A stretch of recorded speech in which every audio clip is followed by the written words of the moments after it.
Good afternoon and welcome to Dublin City University and the National Anti-Bullying Research and Resource Centre. Thank you for joining us for this virtual launch of two very important reports by the National Anti-Bullying Research and Resource Centre. The Centre was founded in 1996 and since then scholars attached to the Centre were the first in Ireland to undertake studies on school bullying, workplace bullying, homophobic bullying and cyberbullying, as well as many other related topics. So today, over 30 researchers attached to the Centre are in fact recognised globally as leading scholars in their field. So today's two reports that we're launching will add to the canon of research that has come out of the Centre over nearly a quarter of a century. The first report on cases of workplace bullying before the Workplace Relations Commission was written by Dr. Mazzone and Geraldine Kiernan. The second report on ageism and workplace bullying was written by Dr. Trudy Corrigan and Professor Mark Morgan. We'll hear more about those later on. But first, it's my pleasure to introduce to you the President of Dublin City University, Professor Dara Keogh. I'm delighted to welcome you to the National Anti-Bullying Centre here at DCU. I'm very pleased too to welcome our Mr Damien English, Minister for State at Business, Employment and Retail. I'd also like to extend a warm welcome to Patricia Murray from the Health and Safety Authority, who's a member of the board of the Anti-Bullying Centre. We're very proud of the work of the ABC here at DCU, and for 25 years that centre has been researching bullying, the impact and consequences of bullying. It has established a reputation for itself and it holds the unique UNESCO chair in anti-bullying studies in the world. The work of the centre exemplifies the ambition of Dublin City University to transform lives and societies, and it also reflects our people first agenda and our hope to put people, their wellness, their ambitions and their potential at the heart of all that we do. Of course, bullying has the opposite effect, and bullying can stifle people's growth, that bullying can punish people in ways that we can't even begin to imagine. And certainly in any organisation, that bullying is not conducive to the purpose of that team. So that's why I think that these two reports today are important for us, that the two studies provide perspectives on bullying in the workplace, and they also provide insights for employers. Their research and the analysis will assist employers, policymakers, to ensure that the workplace is a safe place. And remember that everybody deserves respect, and that mutual respect is key to building a team and ultimately to the delivery of the ends of any organisation. The first piece of research, I'd like to congratulate Dr. Mazzone and Geraldine Kiernan for their report into cases brought under the Unfair Dismissals Act. And those cases studied are ones that cited bullying. That what they find in this research is that over 1/3 of such cases taken to the WRC cited bullying as a reason for their unfair dismissal. And in those cases, less than half, and this is important, only 46% of the organisations defending their reputations followed some anti-bullying procedures.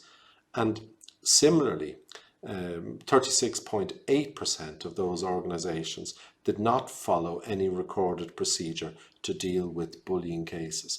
Those are important insights and lessons for organisations as they deal with these difficulties.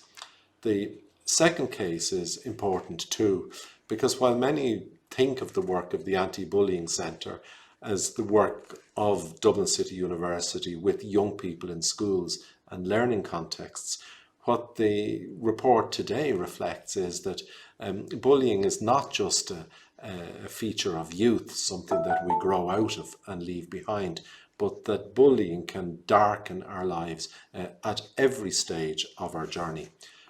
This research is carried out by Dr. Trudy Corrigan and Professor Mark Morgan, and I'd like to thank them for their work, which examines ageism and bullying in the workplace. What their work suggests is a trend of negative experiences for older employees. And what they note is that older workers are more likely to report incidents of bullying than any other negative event in their journey. And at the heart of these complaints are false stereotypes, which result in negative views of older people in their workplaces. Suggestions, for instance, that older people are resistant to change, or that older people are less able to learn new skills, especially in technology. However, the evidence regarding these stereotypes are seldom found, and the capacity of older people to learn is largely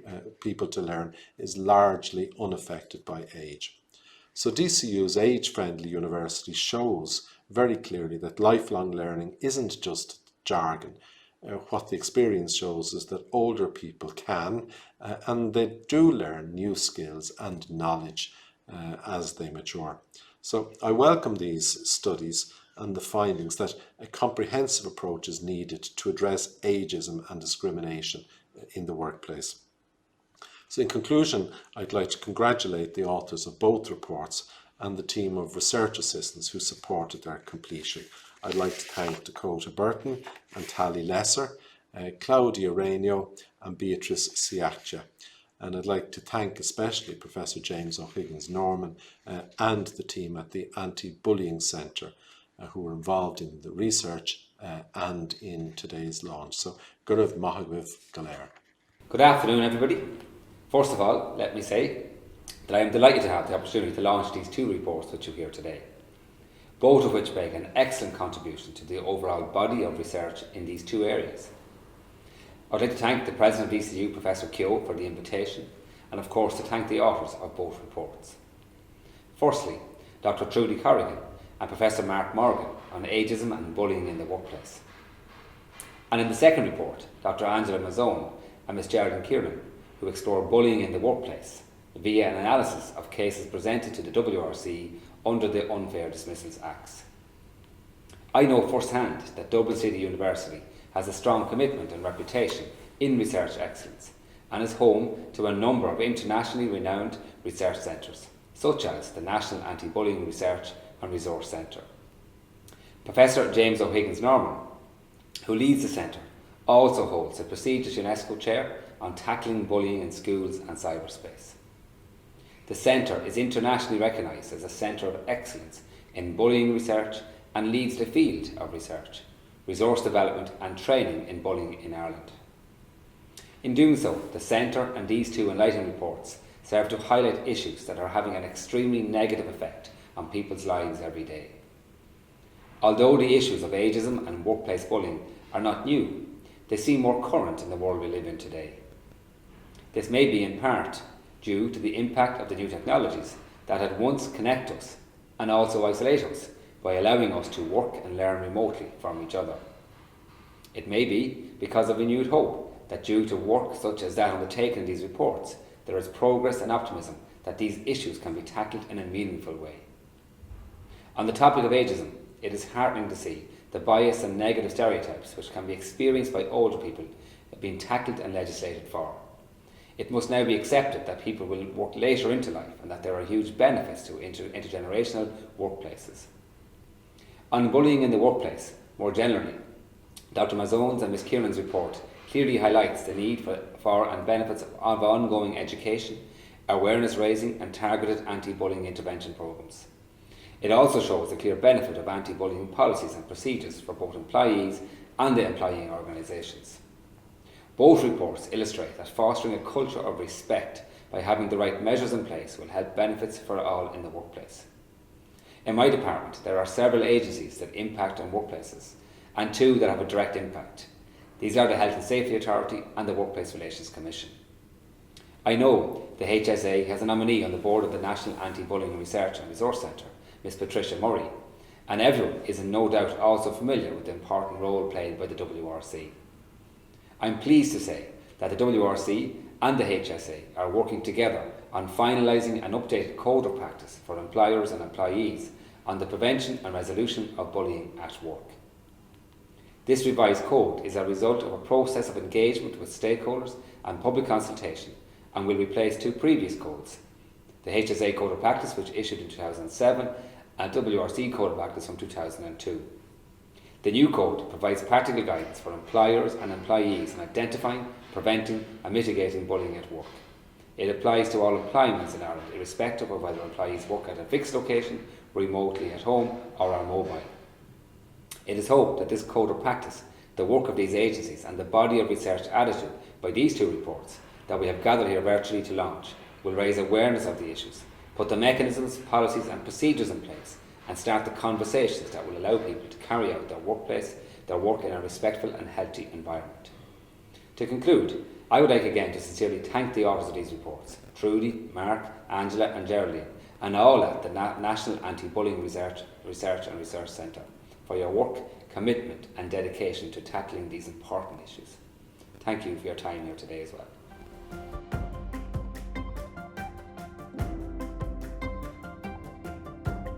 Hello and welcome to the launch of the Workplace Bullying Report. In the report being launched today, we presented some recent workplace bullying cases which were brought to the Workplace Relations Commission under the Unfair Dismissals Act. Workplace bullying involves a negative treatment which is systematic and repeated over time on the part of a co-worker, subordinate or superior. The person exposed to the bullying has difficulty in standing up for themselves, meaning that bullying involves a strong imbalance of power between the perpetrator and the target. In some instances, when the target of bullying feels that there is no other way to preserve their mental and physical health, they might be entitled to claim constructive dismissal under the Unfair Dismissals Act. This report focuses on cases citing bullying, harassment and victimization, which were brought to the Workplace Relations Commission between September 2015 and May 2018. The search yielded 87 cases and was conducted on the Workplace Relations Commission online database. 47% of cases cited bullying and harassment, and 35% of cases cited bullying only. Claimants were more likely to be men. Indeed, in 58% of cases, the claimant was a male employee. This finding is not suggesting that men are more likely to be bullied, but it might suggest that male and female employees deal with bullying in different ways. Also, the alleged perpetrators were more likely to be men, and this finding is coherent with the international literature. 46% of organizations followed anti-bullying procedures. About 37% did not follow any anti-bullying procedures. About 43% of claimants received a monetary payment. Most of the awarded cases belong to organizations that were not following any anti-bullying procedures. About 51% of cases failed. Most of the cases that failed belong to organizations that followed anti-bullying procedures.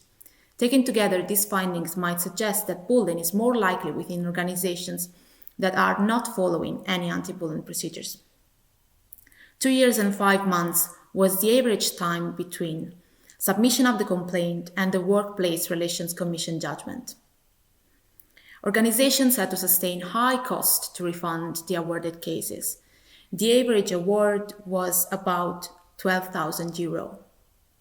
Given the high time and cost that the cases involved, and given the negative effects of workplace bullying on the mental health of employees, we strongly suggest that organizations should be made aware of the negative effects of workplace bullying.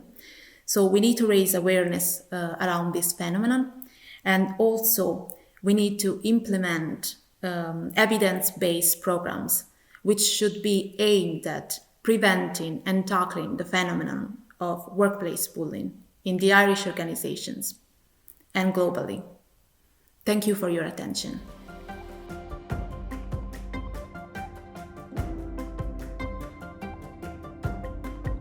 This report is drawn from international literature which evaluates discrimination and bullying associated with ageism and ageist attitudes in the workplace. The report was conducted in 2019 and concluded in early 2020.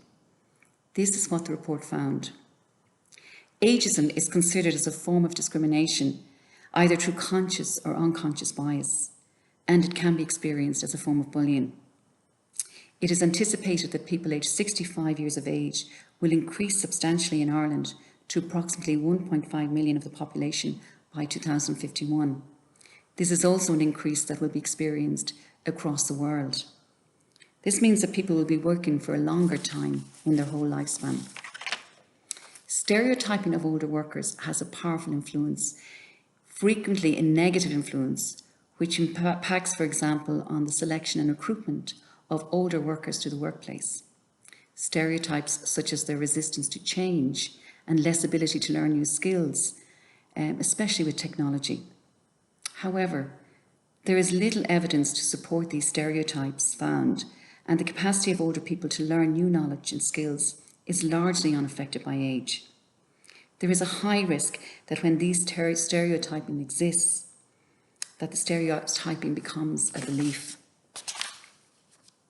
An important consideration when looking at research on ageing concerns the hard evidence on intellectual functioning. An important point is that increased age is seldom associated with lower levels of cognitive functioning. Cumulative learning and acquired knowledge, for the most part, remain largely intact.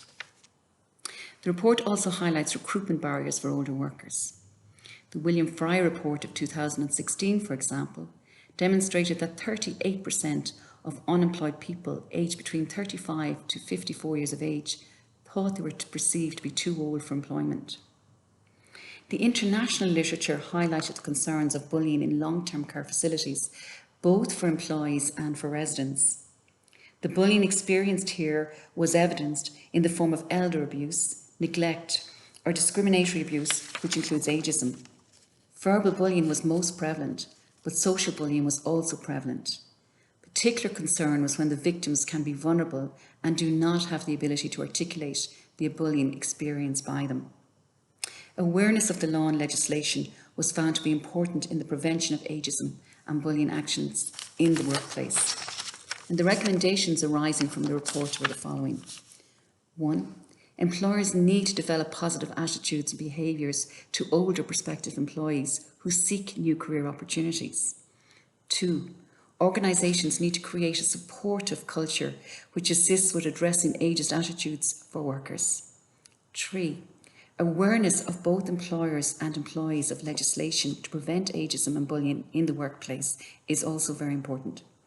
4. Opportunities to develop multi-generational workforces where employees of all ages gain from the knowledge, experience and skills of both older and younger employees. There is a need for a comprehensive approach to address ageism and discrimination. To prevent this, and interventions are needed to be urgently implemented. Finally, there is an old Irish saying that says Mulach na hoige agus chucig siad. Praise the young and they will flourish. We say Mulach na dina isach agus chucig siad freshen. Praise the older people and they also will flourish too. Thank you.